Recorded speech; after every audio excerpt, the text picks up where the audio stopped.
Sveiki. Taigi šiandieną mes kalbėsime tema, kaip ir kur skelbti, kad išgirstų. Norėjau priminti, kad ankstesnėse pažintinėse Biblijos studijose mes kalbėjome apie tai, kaip prasideda tikinčio žmogaus dvasinis gyvenimas. Tai yra, jis sutinka Jėzų, su juo susipažįsta, tarp jų užsimezga bendravimas ir toliau mes diskutuosime, kas tame natūraliame bendravimo procese vyksta toliau. Svarbu suprasti, kad tai nėra kažkokios tai taisyklės, kurias tikintis žmogus privalo įvykdyti, jeigu nori tapti geras krikščionis. Ne. Mes kalbame apie natūralų tikinčio žmogaus augimo procesą, kurį mums atskleidžia šventasis raštas. Taigi, ką tik gimę kūdikiai vos tik pajėgia pradeda judėti, tai yra spardytis, rąžytis, voliotis, atsistoti, vaikščioti, jiems tai yra natūralu. Ir mums, naujai atgimusiems krikščionims, bus natūralu mankštinti savo tikėjimą, pasakojant aplinkiniems apie Jėzų. Pažvelkime, ką padarė Andriejus iš karto po susitikimo su Jėzumi. Jono 1 skyrius nuo 35 iki 42 eilutės. Kitą dieną tenai vėl stovėjo Jonas ir du jo mokiniai. Išvydęs ateinantį Jėzų, jis tarė: štai Dievo avinėlis. Išgirdę tuos žodžius, abu mokiniai nuėjo paskui Jėzų. O jis atsigręžė ir pamatęs juos sekančius paklausė: ko ieškote? Jie atsakė: Rabi, tai reiškia mokytojau, kur gyveni? Jis tarė: teikite ir pamatysite. Tada jie du nuėjo, pamatė, kur jis gyvena, ir tą dieną praleido pas jį. Tai buvo apie 10 valandą. Vienas iš tų dviejų, kurie girdėjo Jono žodžius ir nuėjo su Jėzumi, buvo Simono Petro brolis Andriejus. Jis pirmiausiai susiieškojo savo brolį Simoną ir jam pranešė: radome Mesiją, tai yra išvertus Kristų, ir nusivedė į jį pas Jėzų. Taigi, ką padarė Andriejus iš karto po susitikimo su Jėzumi? Parašyta, kad jis pirmiausiai susiieškojo savo brolį Simoną ir jam pranešė apie Jėzų. Pažiūrėkime, ką padarė Pilypas po susitikimo su Jėzumi. Jono 1 skyrius nuo 45 iki 46 eilutės. Pilypas susitiko Natanaelį ir sako jam: radome tą, apie kurį rašė Mozė, įstatymai ir pranašai. Tai Jėzus iš Nazareto, Juozapo sūnus. Natanaelis atšovė: ar iš Nazareto gali būti kas gero? Pilypas atsakė: eik ir pasižiūrėk. Taigi Pilypas, kaip ir Andriejus, susitikęs su Jėzumi ir praleidęs su juo laiką, iš karto nuėjo pas savo draugą Natanaelį ir pasidalino su juo apie tai, kad jie rado Mesiją, Jėzų, apie kurį skelbė įstatymas ir pranašai. Dabar pažiūrėkime, ką pats Jėzus, arba kokie buvo Jėzaus lūkesčiai žmonių atžvilgių, su kuriais jis susitikdavo. Čia yra viena istorija Morkaus Evangelijoje 5 skyriuje apie apsėstuosius, kada Jėzus su mokiniais atplaukė į Gezariečių kraštą. Ten juos pasitiko du apsėstieji. Aš dabar neskaitysiu tos visos istorijos, nes ji gan ilgoka, bet trumpai papasakosiu, kas nutiko. Tai Jėzus išvarė demonus iš tų dviejų apsėstųjų. Ir čia šioje istorijoje aprašo apie vieną iš tų apsėstųjų. Kada Jėzus išvarė iš jų demonus, tai ten rašo to istoriją, kad demonai perėjo į kiaules ir kiaulės metėsi nuo skardžiaus. Ten didžiulis kiaulių skaičius metėsi nuo skardžiaus ir prigėrė. Ir to krašto gyventojai, jie nebuvo pasiruošę priimti Jėzaus tokiose aplinkybėse. Visų pirma, jie patyrė didelį nuostolį, visų antra, jie išsigando. Bet čia jau truputį atskira tema, aš tiesiog norėjau pasakyti, kad jie paprašė, kad Jėzus paliktų jų kraštą. Ir Jėzus, jisai prieš išplaukdamas atgal, jisai paprašė vieno iš tų apsėstųjų, iš kurio buvo išvaręs demonus, paprašė, sako, eik namo pas saviškius ir papasakok, kokių nuostabių dalykų Viešpats tau padarė ir kaip tavęs pasigailėjo. Čia iš tikrųjų tokia gera pamoka, kad Jėzus niekada nesisiūlo arba nesiūlo savęs žmonėms per prievartą. Žmonės jau paprašė palikti kraštą, jis sako, okei, aš paliksiu kraštą. Jeigu jūs nenorit manęs, bet prieš palikdamas Jėzus paprašė to žmogaus, nes tas žmogus buvo vietinis. Tai yra, jis tame krašte gyveno. Ir Jėzus tikėjusi, kad jeigu žmonės nepriema jo kaip gelbėtojo, tai galbūt jie paklausys to žmogaus ir tikėsi. Tai va, mes matome, kad tokie buvo Jėzaus lūkesčiai žmonių atžvilgių, kad jie dalintųsi apie tai, kad jis yra Mesijas, kad jis yra jų gelbėtojas, kuris atėjo jų išgelbėti. Kokį nurodymą prieš pakildamas į dangų Jėzus davė savo mokiniams? Mato 28 skyrius nuo 19 iki 20 eilutės. Čia parašyta, tad eikite ir padarykite mano mokiniais visų tautų žmonės, krikštydami juos vardant Tėvo ir Sūnaus ir Šventosios Dvasios, mokydami laikytis visko, ką tik esu jums įsakęs, ir štai esu su jumis per visas dienas iki pasaulio pabaigos.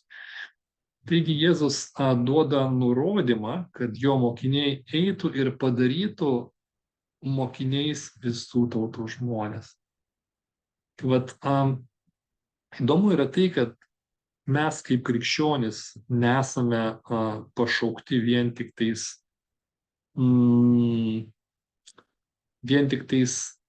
imti, tai yra ateiti į bažnyčias, galbūt netgi ne į bažnyčias, galbūt, sakykime, atsiversti YouTube kanalą ir ten klausytis video ir imti. Tai yra, Jėzus tikisi, kad ateis tas momentas, kada mes pradėsime duoti. Tai yra, tame dvasinėme augimo procese ateina toks momentas, kada šventoji dvasia skatina žmogų pradėti duoti. Ką turime duoti, tai reiškia dalintis tuom, ką mes išgirstame bažnyčiose, tuom, ką mes išgirstame klausydamiesi įvairius YouTube video, kuriuose žmonės kalba apie Dievą, kuriuose kalba apie Jėzų Kristų kaip gelbėtoją. Tai va, taigi mes matome aiškius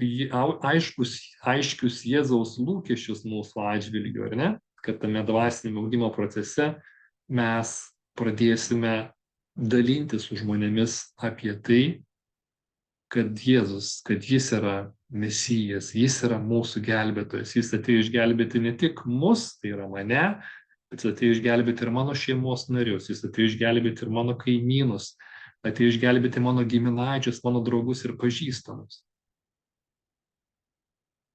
Dabar nuo ko pradėti ir pas ką eiti? Dažnai toks klausimas kyla. Pamenu, kada aš įtikėjau prieš 22-23 metus maždaug, tai pirma mintis, kuriam man kilo į galvą, tai važiuoti į Afriką ir ten pradėti visiems skelbti apie Jėzų. Bet nebūtina tai daryti. Paaiškinsiu, kodėl. Apaštalų darbai 1 skyrius 8 eilutė. Čia yra parašyta, bet kai ant jūsų nužengs šventoji dvasia, jūs gausite jos galybės ir tapsite mano liudytojais Jeruzalėje ir visoje Judėjoje bei Samarijoje ir lygi pat žemės pakraščių. Taigi, kokią mes čia matome pamoką šios eilutės?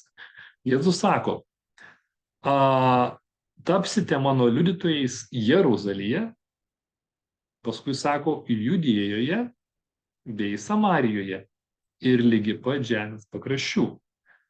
Dabar, kas šiandieną galėtų būti ta Jeruzalė mūsų gyvenime? Jeruzalė tai ta vieta, kur gyvena mūsų artimiausi žmonės. Tai ta vieta, kurioje mes patys gyvename. Tai tie žmonės, kurie mūsų supa kiekvieną dieną. Tai yra visų pirma, tai mūsų šeima. Gali būti vyras, žmona, vaikai, broliai, sesės, mamos, tėčiai. Tai gali būti mūsų kaimynai. Tai tie žmonės, kurie gyvena mūsų laiptinėje, mūsų gatvėje. Tai gali būti mūsų draugai. Tai tie žmonės, su kuriais mes leidžiame savo laisvalaikius. Tai gali būti kolegos darbe, su kuriais mes dirbame kiekvieną dieną. Tai gali būti mūsų bendraklasiai, žmonės, su kuriais mes kartu mokinamės arba studijuojame.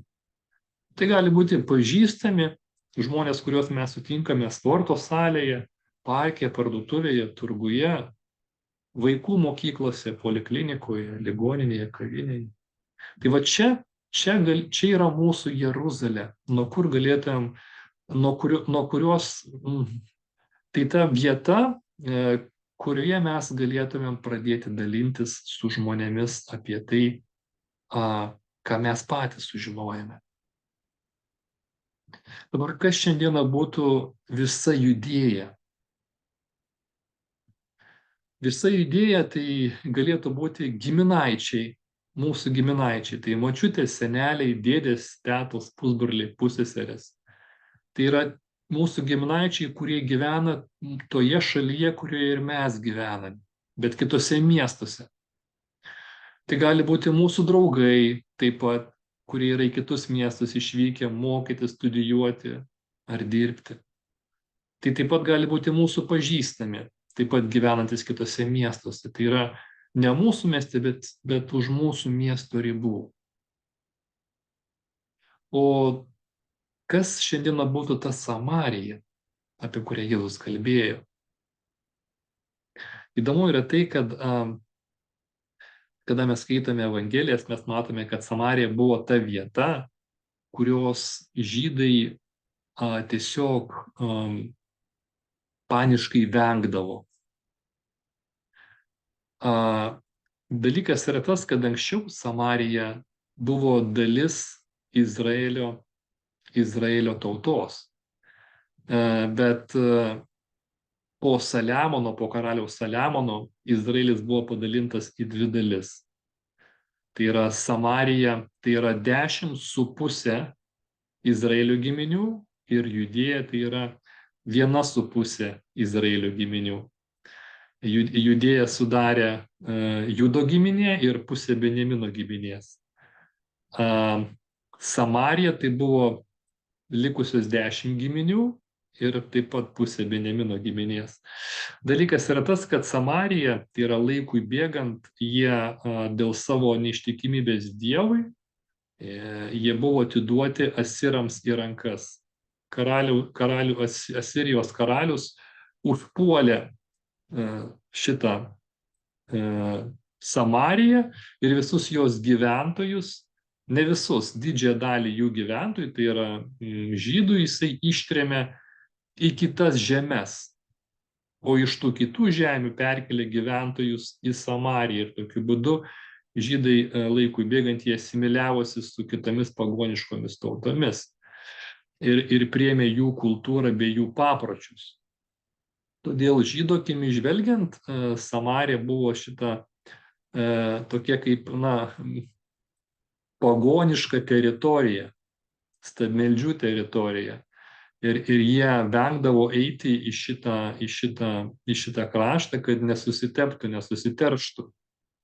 Ir va čia mes matome, Jėzus sako, kad skelbimas turi pasiekti taip pat ir Samariją. Taigi kas galėtų šiandieną simbolizuoti tą Samariją mūsų gyvenimuose? Tai galėtų būti žmonės, kurie mus nuvylė, kurie mus įskaudino ar apgavo. Tai galėtų būti mūsų priešai.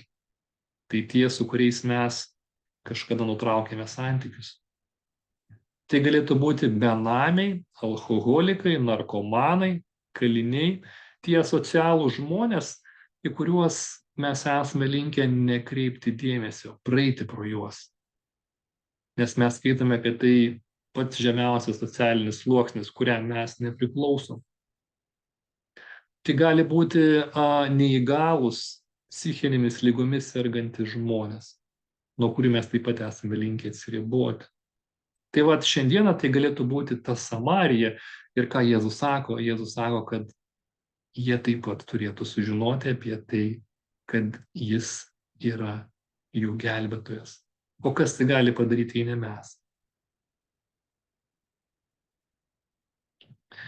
Kad šiandieną būtų lygiai pat žemės pakraščių. Tai galėtų būti už mūsų šalies ribų gyvenantis giminaičiai, draugai, pažįstami, taip pat ir šeimos nariai. Dabar nuo ko pradėti? Pas ką eiti? Na, aš siūlyčiau pradėti nuo tų žmonių rato, tarp kurių mes gyvename kiekvieną dieną. Tai yra pagrindinis tikinčio žmogaus misijos laukas. Dievas kažkodėl mus patalpino toje šalyje, tame mieste ir toje aplinkoje, kurioje mes šiandieną gyvename. Tarp tų žmonių, kuriuos mes sutinkame kiekvieną dieną.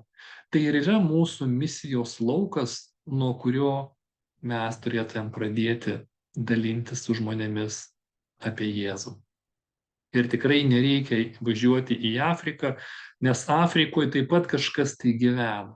Afrikoje taip pat yra tikinčių žmonių, kurios Dievas ten apgyvendino ir kuriems pavedė tą pačią misiją, kurią šiandieną turime kiekvienas iš mūsų. Dabar turbūt daugeliui gali kilti klausimas, apie ką turėčiau pasakoti. Nes mes visi jaučiamės, tokie nepakankamai dvasiškai stiprus, jaučiamės, kad mums trūksta žinių ir mums norisi dar daugiau sužinoti ir tik tada mes taip mąstome mintise, kad tik tada turbūt aš galėčiau kažkuom tai pasidalinti, kada daugiau žinočiau. Bet dalykas yra tas, kad žinioms ribų nėra. Mes visą gyvenimą galime augti tame pažinime. Ar tai reiškia, kad mes visą gyvenimą nukelsim šitą svarbų dalyką, tai yra pasidalinti su žmonėmis apie Jėzų Kristų kaip gelbėtoją? Nemanau, kad mes taip turėtumėm daryti. Trumpa istorija, tokia iliustracinė. Daugiau nei prieš 100 metį vienas keliautojas pasisamdė juodaodį garbaus amžiaus vyrą, kad perkeltų į kitą Misisipės upės krantą. Kai buvo pusiaukelėje, valtininkas metė irklus ir sušuko: žiūrėkit, ten kapitonas. Keliautojas pažvelgė ten, kur džiaugsmingais gestais rodė valtininkas, ir išvydo vyrą palinkusi prie stiebo link jų plaukusiame vienstiebėme burlaivėje. Kas tas vyras, paklausė keliautojas, ir ką jis jums yra padaręs?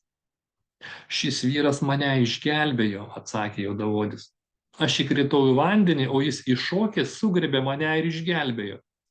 Po to jis pridėjo: norėčiau visą gyvenimą būti jo vergu, tačiau turiu tokį reumatą, kad nebetinku būti net vergu. Vieną kartą per mėnesį jis praplaukė savo laivu pro šią vietą ir aš jo laukiu. Man tiesiog patinka parodyti į jį. Argi jis netrodo maloniausias žmogus iš visų, kada nors matytų? Man tiesiog patinka parodyti į jį. Matote, mes kalbam apie liudijimą. Paprasčiausiai parodyti kitiems žmogų, kuris mus išgelbėjo. Tai yra Jėzų Kristų.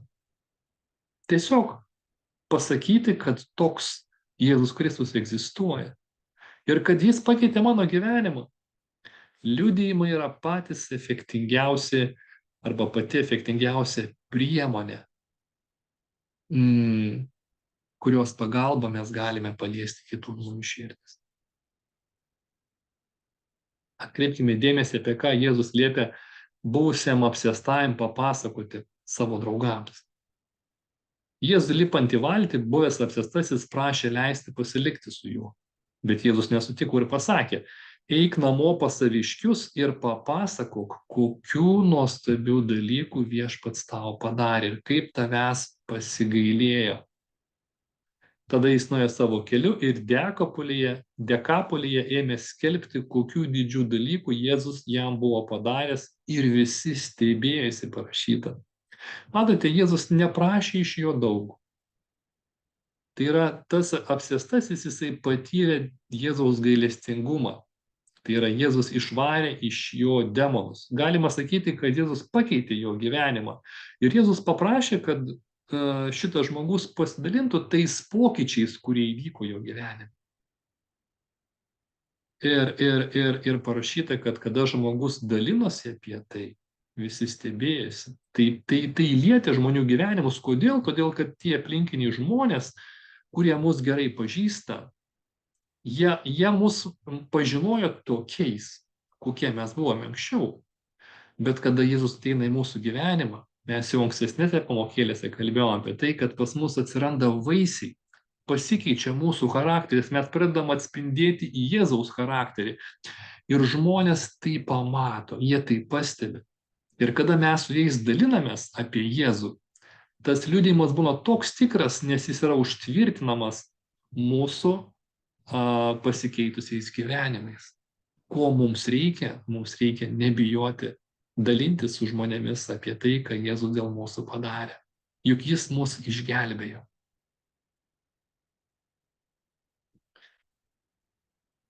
Taigi, buvęs apsėstasis turėjo papasakoti draugams, kaip Jėzus padarė jį naujų žmogumi. Taip ir mes galime pasakoti žmonėms, kaip Jėzus padarė mus naujai žmonėmis. Mūsų draugai, pamatę mūsų gyvenimo pokyčius, pradės patys klausinėti, kas mums atsitiko. Tai bus puikiai galimybė papasakoti apie tai, kaip Jėzus atleido mums nuodėmes, sutaikė mus su Dievu ir pakeitė mūsų troškimus. Papasakoję klausytojui, kas mums atsitiko Jėzaus dėka, galime paaiškinti, kad taip gali nutikti ir jam. Iš tikrųjų, šioje vietoje aš dar noriu pridurti, kad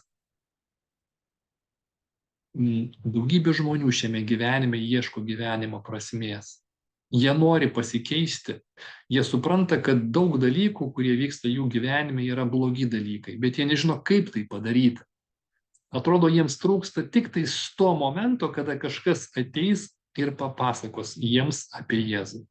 Tai vat mes galime būti tai žmonėmis, kurie sutikę mums artimų žmonės, galime padėti jiems pasikeisti, atsakyti į tą tylų širdies šauksmą, kurį jie ilgą laiką nešiojasi savo širdyje. Per kokiais įrankiais galime naudotis pasakojant apie Jėzų? Facebook. Manau, kad šitas pavadinimas visiems mums yra labai gerai žinomas. Šiuo metu Facebook yra pakeitę savo šitą pavadinimą, vardą, dabar vadinasi Meta. Įdomu yra tai, kad viso žmonių Lietuvoje yra dabar šiuo metu maždaug 2,8 milijonai, netoli 3 milijonų. Ne? Aš buvau užėjęs į statistiką truputį pasižiūrėti, tai Facebook'e arba 2,2 milijonai lietuvių, tai yra 80%, turi Facebook paskyras.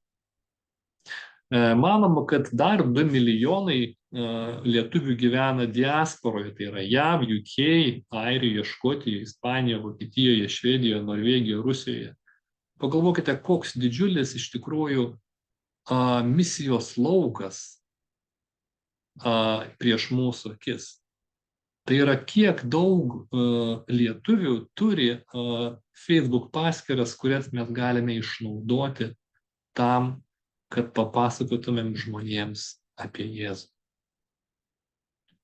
Dabar kuom dalintis, galbūt kyla klausimas, kuom dalintis. Na, pirmą mes jau atkreipėme dėmesį, kad pats geriausias liudijimas tai yra mūsų pakeisti gyvenimai. Tai ką Jėzus padarė dėl mūsų, dalintis mūsų gyvenimo liudijimais. Toliau mes galime dalintis istorijomis iš Biblijos. Tai yra, kada mes skaitome šventą raštą, ten randame daug labai pamokančių istorijų. Mes galime tomis istorijomis dalintis su žmonėmis. Jeigu jos buvo mums pamokančios, jos gali būti pamokančios ir kitiems žmonėms. Toliau mes galime dalintis kvietimais į Biblijos studijas. Na, mes visi lankome skirtingas bažnyčias, ar ne? Tuose bažnyčiose turime Biblijos studijas. Tai yra, ar tai virtualios Biblijos studijos, ar tai gyvos Biblijos studijos, bet jos daugiau mažiau vyksta visose bažnyčiose. Mes galime kviesti žmonės į tas Biblijos studijas ir ten žmonės gali daugiau sužinoti apie Jėzų. Mes taip pat galime dalintis video, audio medžiaga. Ne, dabar tikrai iš visokių formatų yra šita video, audio medžiaga, mes galime tiesiog su žmonėmis dalintis video kasetėmis, diskais, kitokiais informacijos, kitokiomis informacijos formomis. Mes galime dalintis knygomis. Perskaitėm kažkokią, sakykime, knygą, kuri palietė mūsų širdį. Mes tą knygą galim padovanoti savo draugų ir pažįstamų. Mes galime dalintis savo dvasinėmis dovanomis. Tai yra, kažkam iš mūsų patinka eilės. Kažkas moka, kažkas gali jas kurti. Kad kažkas gali išraiškingai jas perskaityti. Visą tai mes galime dalintis Facebook'e, ant savo sienos. Kažkas gražiai gieda giesmes, turi nuostabų Dievo padovanotą balsą. Galime dalintis giesmėmis ant mūsų Facebook sienos. Toliau galbūt kažkas turime gebėjimą kurti tam tikrus meno kūrinius. Tai yra, galbūt kažkas moka gražiai piešti, kažkas moka lipdyti iš molių, kažkas turi gebėjimą daryti statulas iš metalo. Tai mes galime nupaveiksluoti visą tai ir pasidalinti Facebook'e ir tokiu būdu pašlovinti Dievą. Na, aišku, labai svarbu toje vietoje pripažinti, kad tai ne mūsų talentai, tai ne mūsų nuosavybė. Juos mums davė Dievas. Tai yra, tokiais talentais mes galime pašlovinti Dievą ir nukreipti jų mintis ne į mus, bet į Dievą. Padrąsinimais galime dalintis. Šiandieninėje pasaulyje padrąsinimai yra reikalingi žmonėms kaip oras ir vanduo. Daugybė žmonių yra nudrąsintų. Jie nežino, kur rasti paguodos. Tai mes turėtume būti kaip ta tvirtovė žmonėms, kaip ta siena, į kurią žmonės galėtų atsiremti. Kodėl? Dėl to, kad mes turime sieną, tai yra Dievą, į kurią mes atsiremiame. Dievas yra tas, kuris mus sustiprina kiekvieną dieną, kuris mus padrąsina, pakelia, kada mes suklumpame, neleidžia mums nusivilti. Tai yra, turėdami tokį Dievą, mes turėtume atspindėti, natūraliai turėtume atspindėti tokį pat Dievą ir tiem žmonėms. Tai yra, tie žmonės turėtų rasti paguodą mumise. Tai mes galime drąsinti žmonės Facebook'e tiesiog tam tikromis Biblijos eilutėmis arba tiesiog tam tikromis dvasinėmis mintimis, kurios ateina į mūsų galvą. Toliau, kuom dar galime dalintis? Tyliu pagalbos veiksmu. Pamatėme, kad kažkoks žmogus nusivylęs Facebook'e, mes galime jam tiesiog parašyti žinutę ir tiesiog pasimelsti už jį. Pamatėme, kad žmogus galbūt prarado darbą, jam reikia pagalbos, ten galbūt neturi maisto, mes galime nupirkti jam maisto, nusiųsti arba nuvežti namus. Tie tokie konkretūs pagalbos veiksmai, jie iš tikrųjų yra daug efektingesni nei žodžiai. Tai matote, iš tikrųjų didžiulis arsenalas informacijos, kurią mes galime dalintis žmonėmis, kad žmonės galėtų sužinoti apie Jėzų. Pagalvokite dabar, jeigu mūsų artimas žmogus, gal sakykime šeimos narys, ar tai mama, tėtis, brolis, sesuo, galbūt sūnus ar dukra, susirgtų sunkia liga ir kad išgydyti jį reikalinga didelė pinigų suma, kurios mes neturime. Ir vienintelė galimybė šią sumą surinkti, tai yra kreiptis pagalbos į žmonės. Dabar kiek mes prašymų išsiųstumėm, kiek pagalbos prašymų išsiųstumėm žmonėms, norėdami išsaugoti mūsų artimo žmogaus gyvybę. Suprasdami, kad nuo to priklauso to mūsų artimo žmogaus išgyvenimas. Aš manau, kad mes tiesiog apipiltumėm visus žmonės prašymais ir mes visai nesigydytumėm, tiesiog ieškotumėm vilties visur, kur įmanoma, kad tik surinktumėm tą pinigų sumą, kurią paskirtumėm mūsų artimo žmogaus gydymą. Mes visas pastangas įdėtumėm, kad išsaugoti mums artimą žmogų. Tai Dievo akimi žvelgiant, tie žmonės, kurie neturi jo pažinimo, kurie nepažįsta jo, kurie gyvena,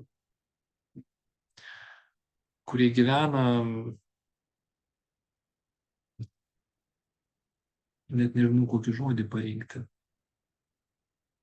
kurie gyvena traumuotus gyvenimus, kurie gyvena nuodėmės liūne, kuriems reikia pagalbos, kurie supranta, kad jiems reikia pagalbos, bet jie nežino, ką daryti. Ir pagalvokite, kokie tie žmonės Dievui yra brangus. Ir mes esame kaip tie atstovai Dievo. Ir Dievas turi mūsų atžvilgių lūkesčių. Tai yra tame dvasinėme procese, kuriame mes esame su Dievu, Dievas tikisi, kad ateis toks momentas, kada mes atsistosime ir sakysime sau, laikas. Aš noriu pradėti pasakoti kitiems apie Jėzų. Ir nesvarbu, ką kiti žmonės pagalvos. Aš tiesiog noriu dalintis su žmonėmis. Aš noriu parodyti į tą, kuris mane išgelbėjo, kuris dėl manęs atidavė viską. Ką daryti, jeigu mūsų liudijimo neklauso? Būna dažną kartą, kada mes, sakykime, norime su kažkuom tai pasidalinti, gali būti, kad kažkas pasijuokia. Galbūt iškėlęs ranką pasako, nenoriu tavęs girdėti, man nereikia jokio Dievo. Galbūt kažkas ir pasišaipo, visko būna. Tada ateina visokios negatyvios mintis, ateina ir nusivylimas. Tai ką daryti, jeigu taip įvyksta, kada žmonės nenori mūsų klausyti? Noriu pasakyti, kad nenusivilkime. Nenusivilkime.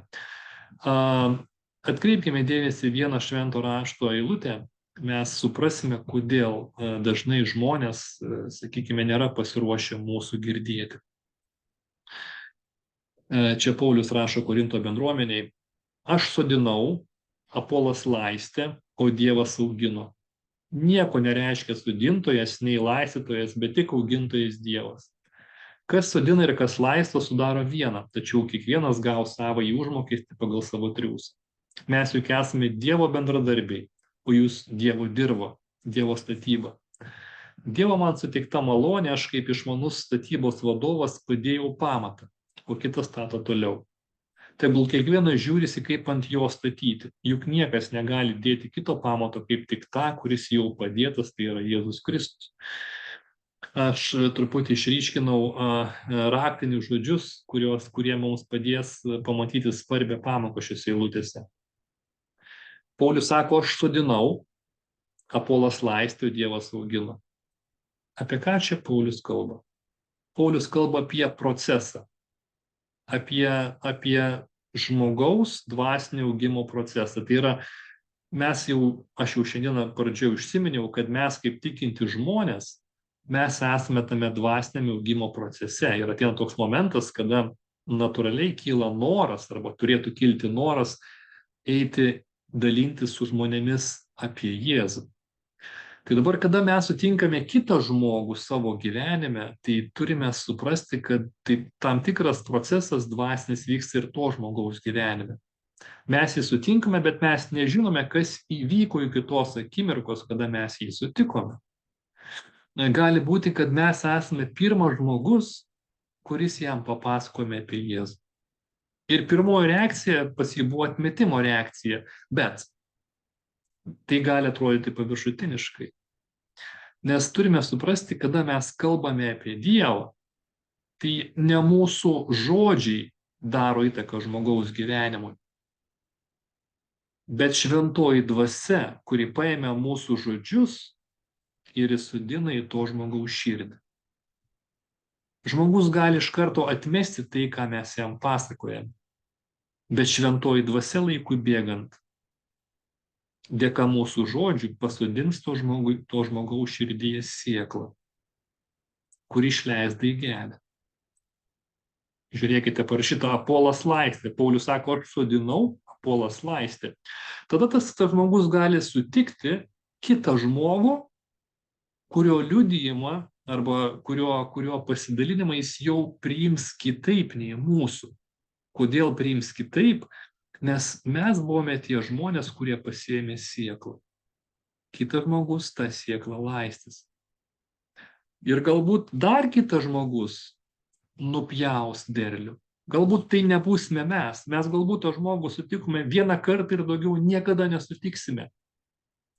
Bet jį pamatysime dangui. Todėl šioje vietoje, aš noriu mus padrasinti, kad jeigu žmonės ir nepriima mūsų liudijimo iš karto, nenori mūsų klausyti, nenusiminkime. Nenusiminkime, nes Dievas atliks tą darbą, kurį jis yra pasiruošęs atlikti to žmogaus širdyje. Mes nenustokime sodinti, nenustokime laistyti, nenustokime dalintis Dievo žodžiu. Dabar yra dar viena priežastis, kodėl mūsų liudijimo gali žmonės nepriimti. Galatas 2 skyrius nuo 11 iki 14 eilutės. Kai Kefas atvyko į Antiochiją, aš jam pasipriešinau į akis, nes jis buvo peiktinas. Mat prieš atvykstant kai kuriems nuo Jokūbo jis valgydavo su pagonėmis.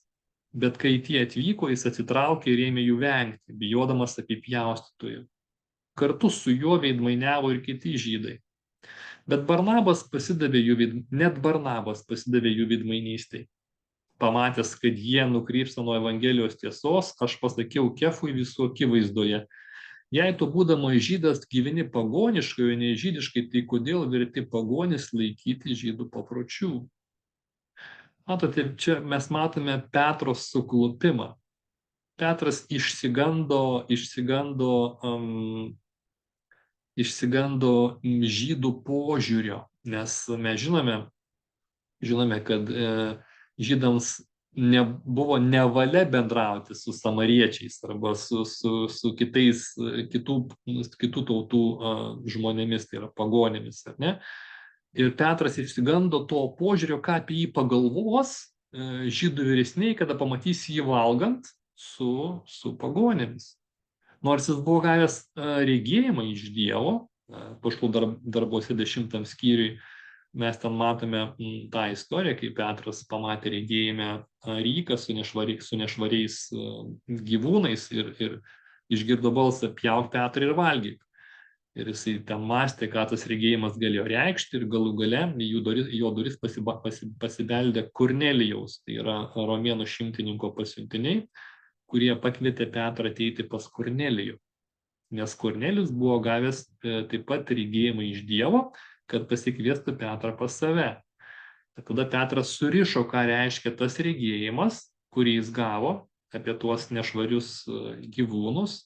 Jis suprato, kad tas regėjimas reiškia, kad Dievas jį kviečia nebijoti bendrauti su pagonėmis.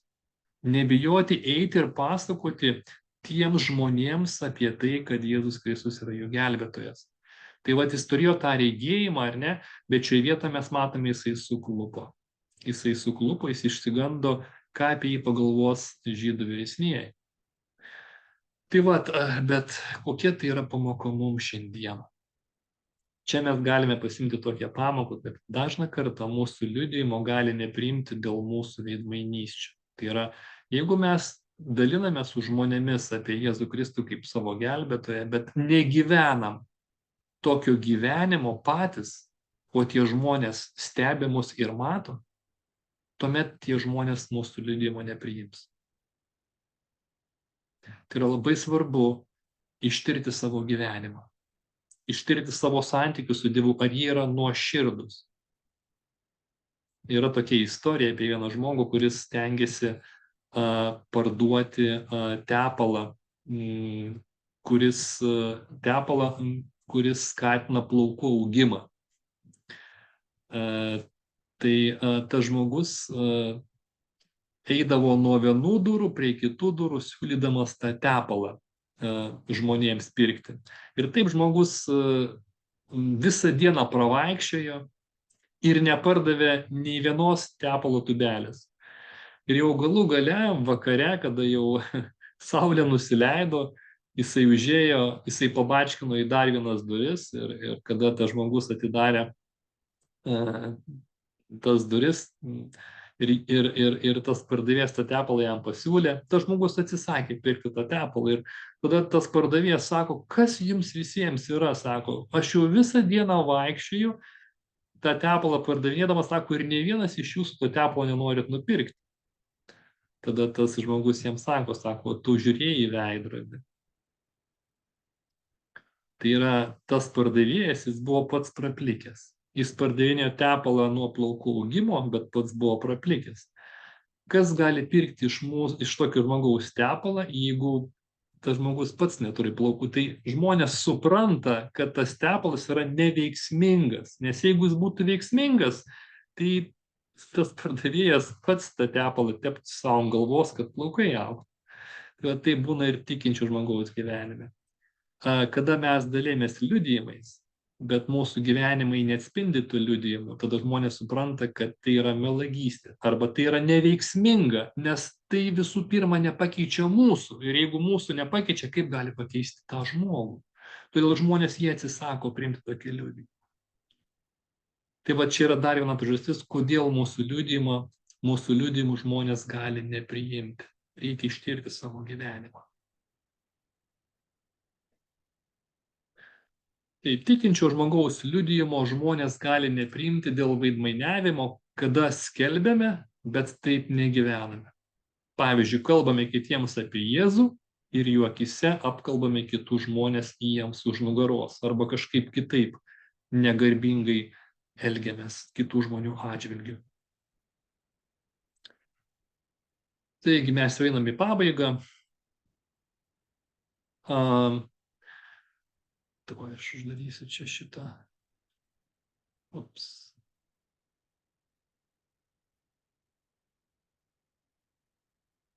Daugelį kartų esame girdėję, kad poelgiai kalba garsiau nei žodžiai. Todėl nereikia stebėtis, kad mūsų gyvenimas bus galingiausias mūsų liudijimas apie tai, ką Jėzus reiškia mums. Turiu keletą Biblijos eilučių, kurias norėjau perskaityti prieš galą. Jokūbo 1 laiškas, 27 eilutė. Tyras ir nesuteptas pamaldumas Dievo mūsų tėvo akyse yra rūpintis našlaičiais ir našlėmis jų sielvarte, įsergėti save nesuterštą šiuo pasauliu.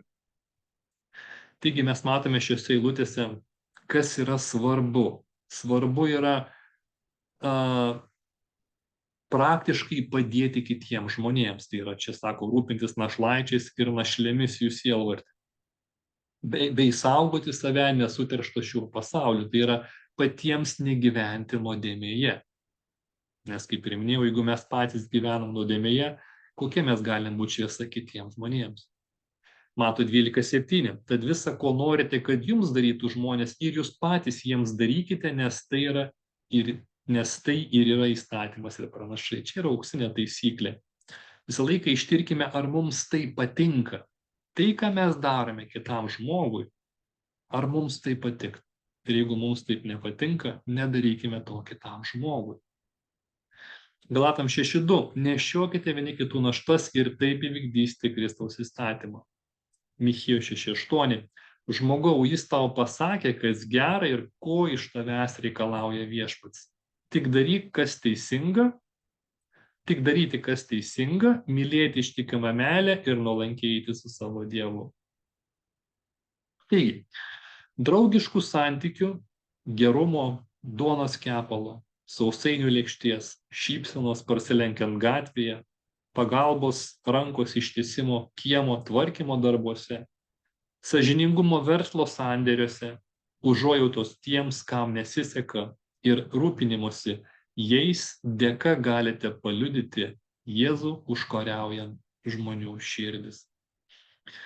Taigi, šioje vietoje ir noriu pabaigti mūsų šias pažintinės Biblijos studijas. Tikiuosi, jos buvo naudingos. Ir norėjau paklausti mūsų, ką išsinešime arba ką pasiimsime savo iš to, ką šiandieną su jumis kartu diskutavome. Jeigu galite, pasidalinkite savo pamąstymais po šiuo video. O aš sakau jums sudieu ir iki greito. Būkite palaiminti.